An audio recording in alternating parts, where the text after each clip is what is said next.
বিজ্ঞানের এক মহাজাগতিক বিরল ঘটনা সাক্ষী থাকতে চলেছে পৃথিবীবাসী।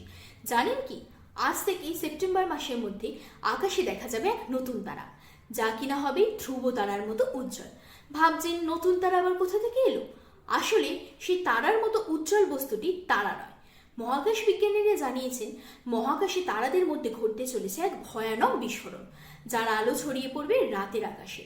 এই বিস্ফোরণটি ঘটবে পৃথিবী থেকে 3000 আলোকবর্ষ দূরে। মহাকাশে নর্দার্ন ক্রাউনে বাইনারি স্টার সিস্টেমে এটি ঘটবে। প্রতি 80 বছরের ব্যবধানে এই নক্ষত্রপুঞ্জে দুটি তারা খসে পড়ে এবং একসময় তাদের মধ্যে ভয়ানক সংঘর্ষ ঘটে। নাসার বিজ্ঞানীরা জানাচ্ছেন এই বিস্ফোরণ থেকে যেই আলো সৃষ্টি হবে তা কোটি কোটি মাইল পথ ভ্রমণ করে পৃথিবীতে পৌঁছবে, আর সেই আলোকেই দেখতে তারার মতো লাগবে। আর এই বিরল ঘটনার সাক্ষী থাকার জন্য একেবারে মুখিয়ে আছেন বিজ্ঞানীরা। এমনই নানা খবরের আপডেট পেতে চোখ রাখুন নিউজ 18 বাংলার ডিজিটালে।